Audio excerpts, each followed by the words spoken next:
Hi, everyone. Welcome back to Teacher Quit Talk. Where we're quitting and we're talking. Well, I'm not quitting. No, you're not. And I'm so happy that you're happy, actually. It makes me very pleased. I am happy. Do I want to go back to work tomorrow morning? No. Nobody does. I think it would be weird if you did. I'm on spring break right now. And it's so fun. I think humans are meant to work like 3 days a week. I think it sounds about right to me. Mm-hmm. How was your trip? Tell the people. It was so good. I went to Tulum, which was very nice. It's very much getting gentrified hardcore, which I kind of already knew, just based off of Instagram. But it was very relaxing, and I was shocked. So, like, one, my phone didn't really work there. Like, I had service, but it was fairly limited, and I am of the mind, if that Wi-Fi is not jumping, I don't want to be on it at all. Like, I hate having to wait for stuff to load. So I read an entire book in like 4 days. And I was like, oh my God, I do have like a functioning brain because I just wasn't on my phone like at all the whole time. You got really big brained when you were there. No, I really did. And the best part about traveling with my boyfriend is that I can just not bring my phone. Like, we would like literally be like in a cab and I'd be like, oh, I don't have my phone. It's so nice when like the person that you text all the time, you're with them, so you don't have to think about it. Well, it's not even that. It's like if I go out alone, I feel the need to be like conscious of like my own safety and things. Yeah. So like I don't feel comfortable going out alone without a phone. Even if I go out in a group of people, like even if it's a group of girlfriends, ultimately I'm still responsible for my safety. So I still want my phone with me, like in case I need to call an Uber or something. But like I'm with you. This is your problem. So like I don't need a phone because you have one. Exactly. Exact same thing here. Well, I'm glad you had a nice trip. So this is like a weird day. It's eclipse day. It's eclipse day. The sun just went away. It's weird. Yeah, we're feeling very strange. It was dark outside. I don't know how I feel about that. But we haven't really examined the news recently and talked about the teacher crisis. So we're just going to read some news articles and inform ourselves, and in doing so, inform you. Exactly. Because we really have not been up on the news recently. There's a lot of shit going on. But now we're here, ready to inform ourselves about the state of education. Join us. I found some interesting ones. You go first. As well. Well, this one that I found is in, what the fuck? I actually don't want to even read this one anymore. It says, The Good Men Project, the conversation no one else is having. I'm sorry, what? Yeah, okay. I have so many things I could say about that. Let's break that down word by word. Good Men Project. What was the vetting process? I'm not saying you're wrong. I'm just saying I want more information about how you defined good. How did we get there? Yeah, I'm looking for like an About Me tab, but yeah, like who are the men? Why are they good? How are they good? Where did we find them? I don't think I have time to do all that research. It says the Good Men Project is a glimpse of what enlightened masculinity might look like in the 21st century. I'm like ready to agree with you, but I'm suspicious. No, I'm not reading it. I don't know enough, and I don't have time to figure out if it's a good or a bad thing. This? Yeah, I'm tired. Okay, here we go. Moving on to the next article I have prepared for you. This one is an opinion piece by Jessica Gross for the New York Times. It says, people don't want to be teachers anymore. Can you blame them? We're talking about workload, potential violence in schools, just general challenges and struggles, if you will. And I found this very interesting. Jessica brought up decline in prestige and interest. The word prestige is confusing to me. I do kind of get what she means by that. Because, like, my parents are rich and annoying, and so, like, a lot of their friends are, love you, mom and dad, a lot of their friends are, too. And so, like, a lot of their friends' kids have jobs that, like, are prestigious, but I know they are fake. Like, they're, like, vice president of whatever the fuck, and, like, I know that that's not a real job because you're not doing anything. Right. But I do get it when, like, sometimes I'll be interacting with, like, adults of that caliber and they ask me what I do and I'm like, oh, I'm a teacher, and I can tell they really respect me, but in, like, an infantilized way. Like, they're like, oh my God, that's amazing. Like, they think I'm a great person, but they don't think highly of me, if that makes sense. That makes total sense. I know exactly what you're talking about because I've also had people who the next thing out of their mouth is like, so are you going to, like, go to become a principal, or like they want to know what's next. Yeah. Or it's very much like, wow, that's like they view it as like, oh, I'm so impressed you like want to serve and be called in that way. But They don't view it as like, wow, that's a big accomplishment. Like, me telling them that makes them think nice things about me. Like, I don't feel insulted by this reaction, but I can just tell they're not thinking of me as like a smart, ambitious person. They're thinking of me as like, oh, you're so nice and kind to do that. Yeah, you put that in really good terms that I had never really like been able to put the nail on the head, so to speak. Yeah, exactly. So this is about a paper published in 2022 by the Annenberg Institute for School Reform at Brown University. Michael Kraft and Melissa Arnold talked about the perception of teaching. And they said this: perceptions of teacher prestige have fallen between 20% and 47% in the last decade to be at or near the lowest levels recorded over the last half century. Interest in the teaching profession among high school seniors and college freshmen has fallen 50% since the 1990s and 38% since 2010, reaching the lowest level in the last 50 years. The number of new entrants into the profession has fallen by roughly 1/3 over the last decade, and teacher job satisfaction is also at the lowest level in 5 decades. So, oh God, the percent of teachers who feel the stress of their job is worth it dropped from 81% to 42% in the last 15 years. Wow. Oh my God. So Jessica talked to this Matthew Kraft man, and apparently he said, while we're in a moment of really acute crisis right now, he's like, this isn't new. You know, this has been going on. And although we know that, like, I do feel like this trend matches kind of what we've seen in the media and what we've seen even in like my comment section, where people are like, I don't know if I want to do this shit anymore. Like, this is my dream since I was little, but I don't want to teach anymore because I'm freaked out by how abysmal everything's going for everybody that's in the profession. And then the last thing I really want to highlight is Matthew Kraft was talking about the shortages are not uniform across schools, districts, or states. The shortages may be hitting public schools the hardest, they say, because charter and private schools can, quote, be a bit more nimble about payment and staff allocation.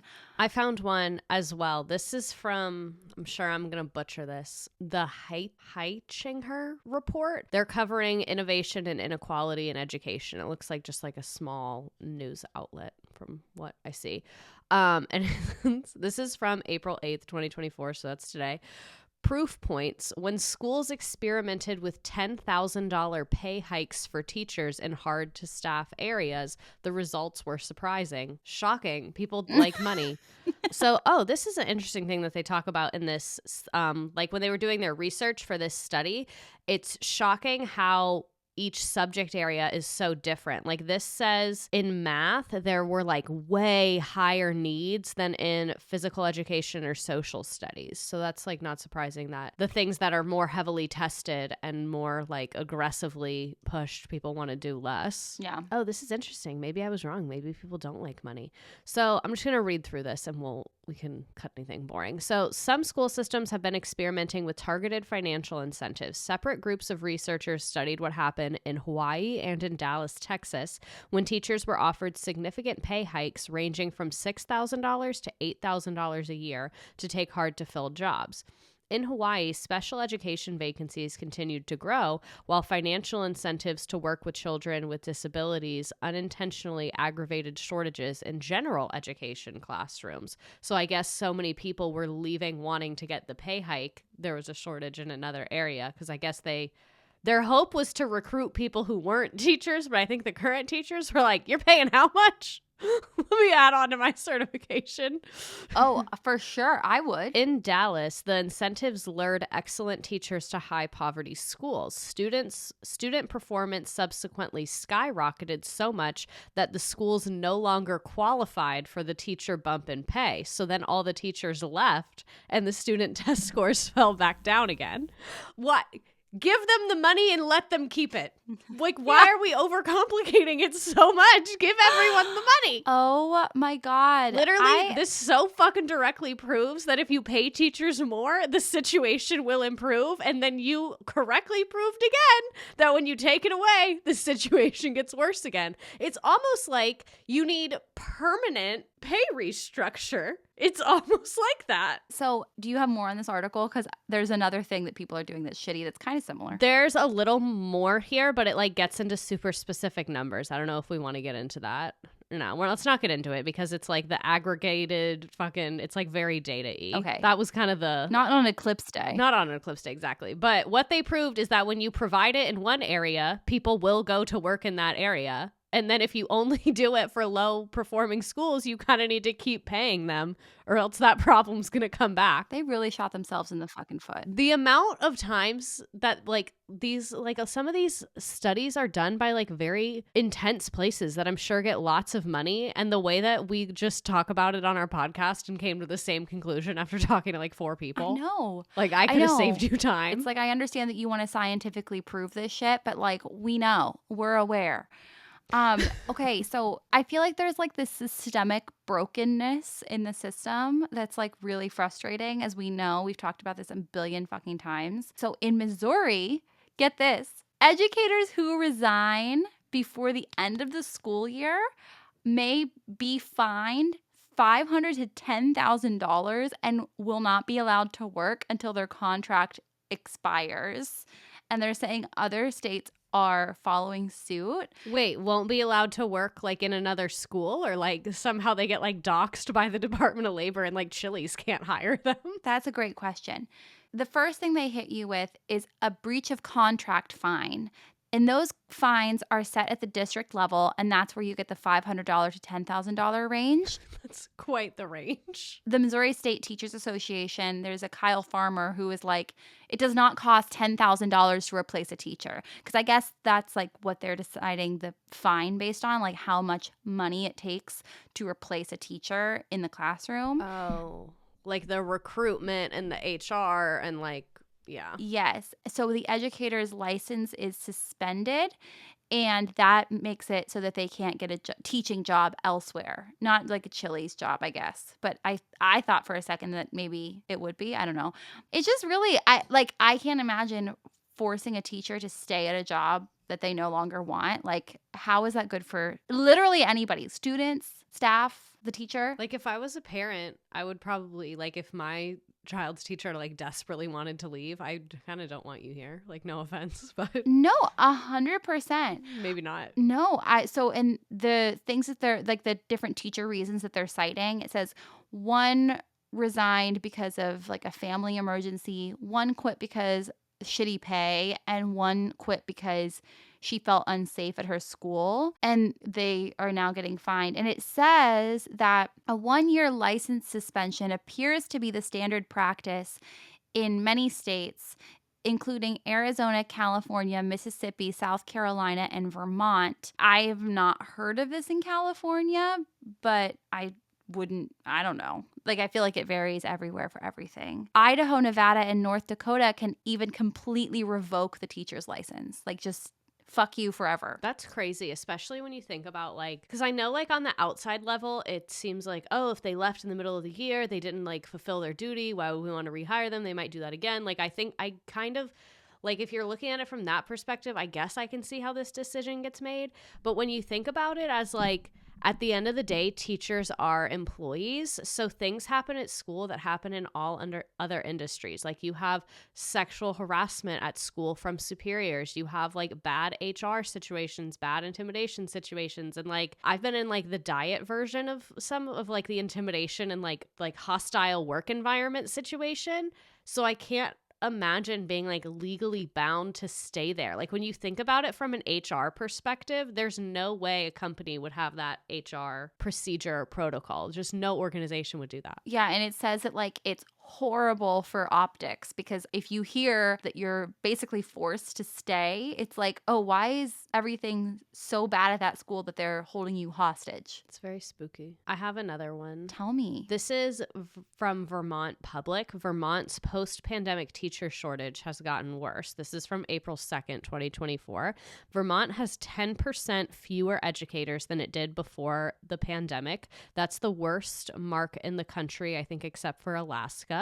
And the decline is prompting Vermont principals to hire teachers with fewer qualifications, and in some cases forcing schools to send kids home for the day. So the number of people completing traditional prep programs in Vermont has decreased dramatically over the last 20 years. There was, in 2022, 281 people completed like teacher preparation programs in Vermont.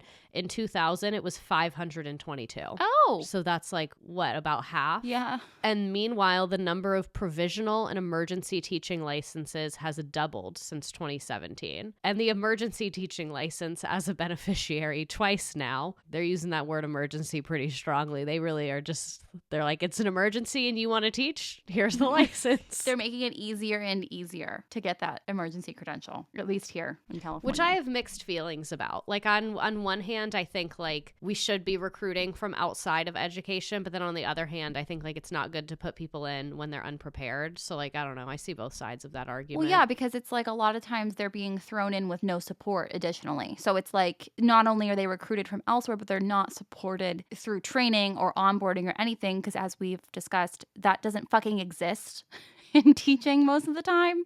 So I just can't even imagine, like, you've been an insurance agent and you're getting a teaching credential because you want to, give back. That's your why. Yeah, find your why. Here's your keys. Vermont is doing something about this, though. The legislator of Vermont is funding loan reimbursement program, and they've waived all licensing fees. I do like that. I think that's like the best way to go about it. There should be preparation for it, but it should be free. Mm-hmm. And they have a program to support educators on the emergency license, allegedly. That's what they all say. There's always a program. That's what freaks me out the most about schools right now, is that people keep talking about how much support teachers need, and it's not happening. And then teachers are like, but we don't know what the fuck's going on. So it just feels like this avalanche of shit. I don't know why nobody cares. Like, it just bothers me that nobody seems to care. One thing that like I've been noodling on actually the last like 2 days, because I saw my new best friend, Miss Bond, posted a tweet about like what are schools doing to like professionally grow educators and things like that. And I got like I had like a visceral reaction to it, which made me look in the mirror, because I think like I have a really like weird relationship around support as an educator, because like all the times that I've been told I've been going to be supported, I end up just getting more work on my plate and more documentation and like more useless professional development that's just like taking away time from work that I have to do. And I think that like I have a big like hesitation when I have like a district or admin who's like, oh, we want to support you. I'm like those like kids that grew up in like an orphanage and like can't accept like a hug.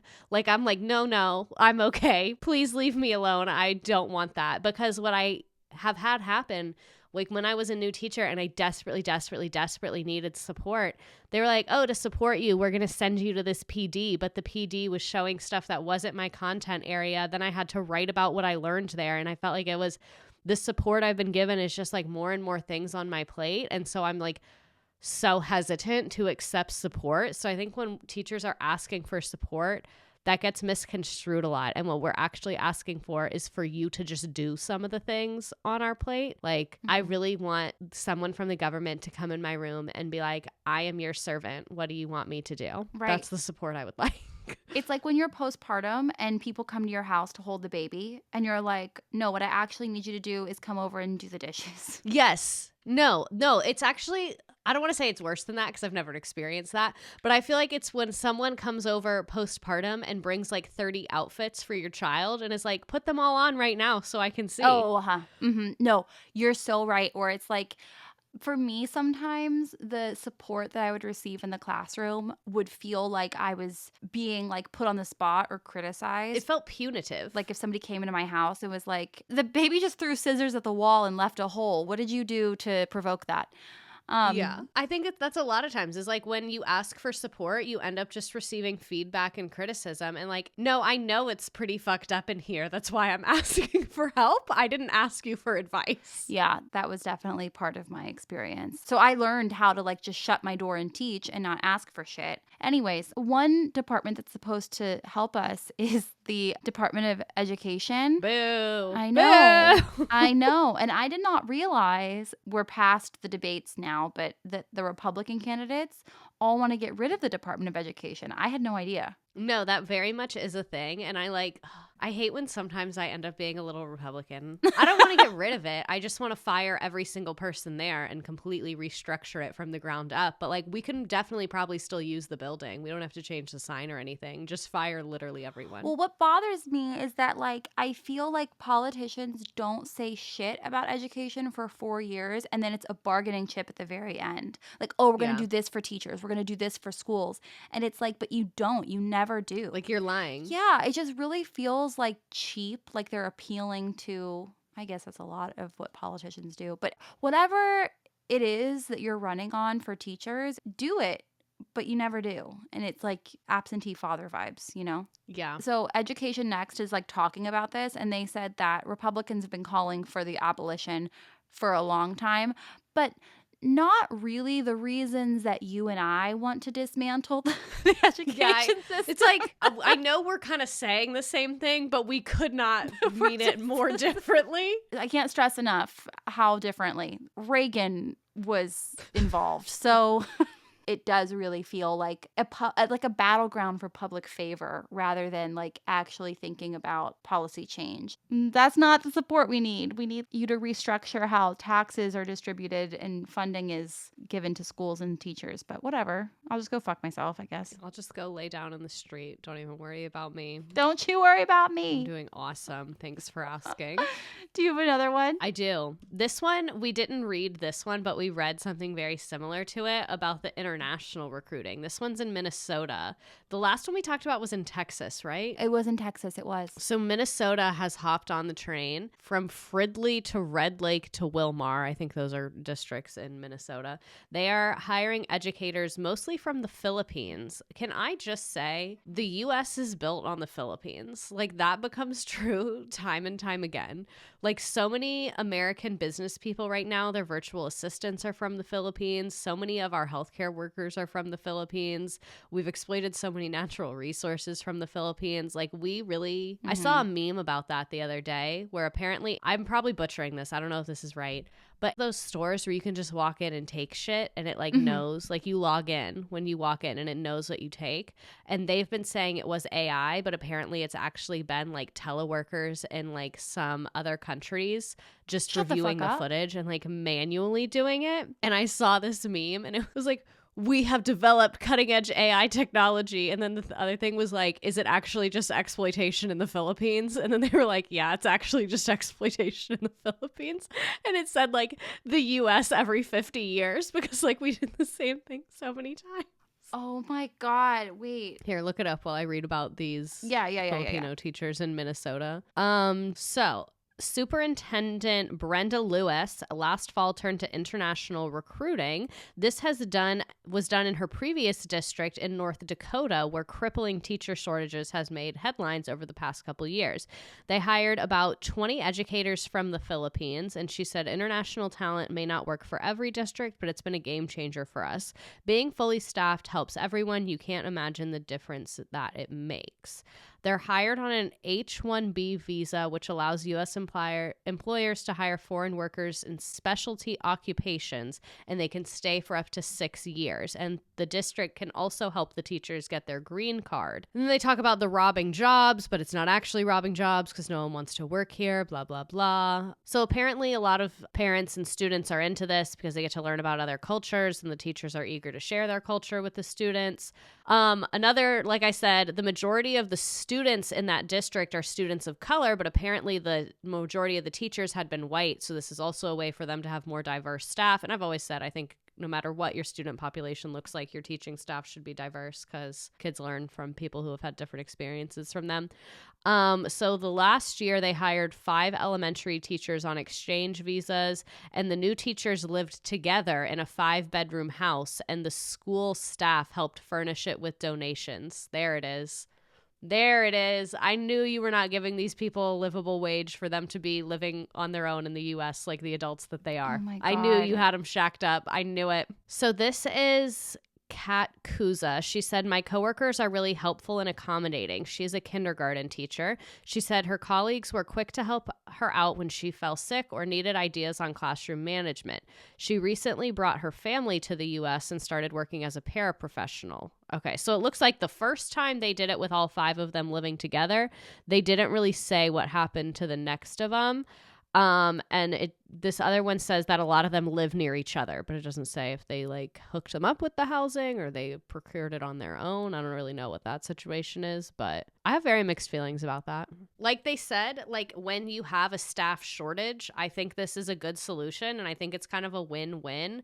But I think overall it's very indicative of like how exploitative all of these systems are. Like I think it's indicative of how immigration work is exploitative. I think it's indicative of how teaching is exploitative. I feel like it's a Band-Aid on a lot of other things, but I think like everyone experiencing the Band-Aid is probably having a pretty good time. Like it seems like the kids are into it. The teachers seem relatively happy, aside from I disapprove of their living conditions. They didn't really say how they felt about it. Well, they probably can't because why would, like, you're not going to talk shit about your employer to the news, in theory. Well, Typically. unfortunately. I think you and I missed that. I know, nobody told me that. No, like hearing you say that is like, I think the first time. And I'm like, oh, that, yeah. I've never thought about it that way. I've always just been like, what does that have to do with you? Like, it's literally freedom of speech. The AI thing, okay, I looked it up. It says this company called Presto Automation used its technology at fast food drive-thrus, and it's mostly just human workers in the Philippines. And it reminds me of when I was in my teaching program, we used what we were told at first was AI. It was like a computer that you stood in front of a projected screen and it was like fake kids, and then they would react to you and you had to teach them, and it was at the end revealed that it was actually people that were on the other end being the kids. But this is like the very, very exploitative version of that. But that's bananas. Right? Yeah, that this is crazy. Awful. But anyways, I don't know how I feel about, even if it's like the people being hired aren't upset about it, I still think it's exploitative.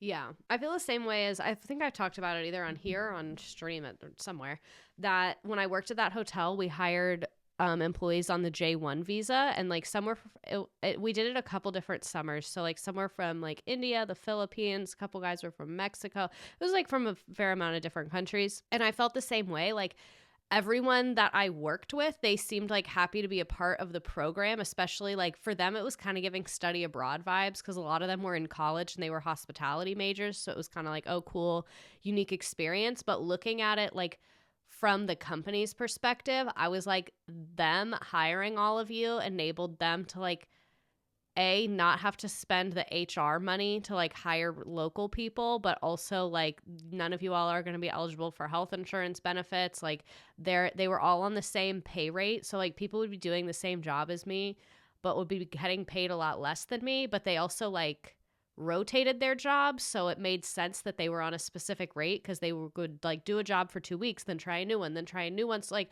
there were a lot of aspects of it where it was like kind of a win for the people in it, but there were also, I was like, and then like the landlords were making tons of money, and it was just weird. Woofing is like that. Yes. And some people, they love it, love it, love it. And other people are like, that was the worst experience of my fucking life.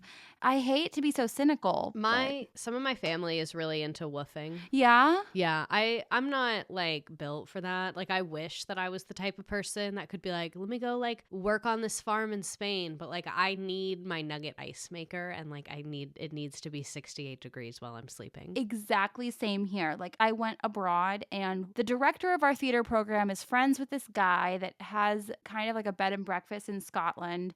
And so he hosts all of the kids for the study abroad. There's like 18 of us, I think, and we would stay there. And there was a woofer who was always there during the program, and they loved it. And I was like, oh my gosh, this is amazing. Like the Highlands of Scotland's so fun. And I could never actually do it. To give you an idea of how I was when I was in the Highlands of Scotland, we were not allowed, quote unquote, to have the internet like, you don't have cell service there. So I got a special chip in my phone that would help me access cellular service. I also begged the owner of the bed and breakfast for the Wi-Fi password. You're incredible. You were in like my homeland. You know that?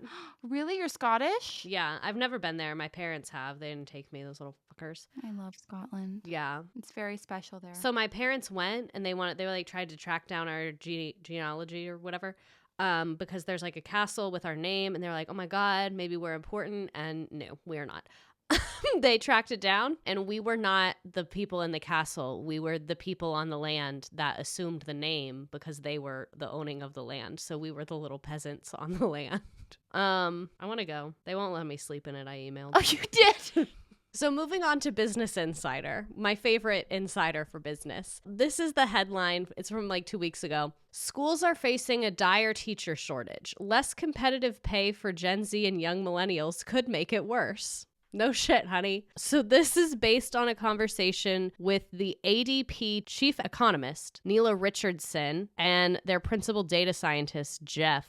So the report reported the large contrast between employment and job openings for educators, as well as how pay has looked for teachers. The new report included a competitive salary index based on ADP data comparing the salary of public and private schools to the average for all U.S. workers. So that is really what they're comparing to, is teacher pay to like average across the board, all other things.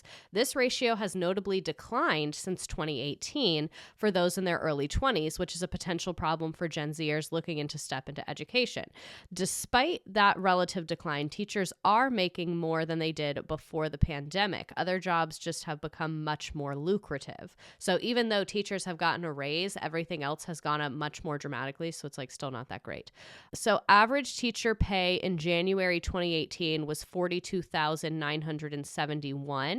and now in October 2023 it has gone up to $59,780. So I don't know like if they were looking at public and private across multiple states, but that is a decent amount. But in that 5-year period, salary competitiveness eroded because this is the average teacher salary as a percentage of average salary for all employees. So this is basically comparing the teacher average to the other averages. So for ages 20 to 25, it's the most dramatic, where it's always been over 100%. So what that means is that other jobs would pay more than teaching, and that's the case for the last 7 years for the age group 20 to 25. So pretty much you're better off not teaching consistently over the last 5 years. It's gone up and down throughout it, but still. And that's not the case when you look at other age groups, which makes sense because a lot of districts, you don't get raises for like 30 years. Like when you look at the age group 45 to 50, it's about 84%. So that means that like other jobs pay better, but the majority of them pay worse. So it's kind of interesting that it's more affecting young people coming in on that low salaries, which makes sense of what we've kind of anecdotally talked about on the podcast, that like we see a lot of brand new teachers in year 1 and 2, and we see a lot of teachers in years like 20 and 30, but you don't really see people in that 5 to 15 range because like people are making that economic choice. But that's just kind of the update on the education news. Things are bad and they're getting worse, and they're going to keep getting worse, and we're going to keep talking about it. We love you so much. Thank you for listening. Bye. Love you. Get a job teaching, or don't. Or don't.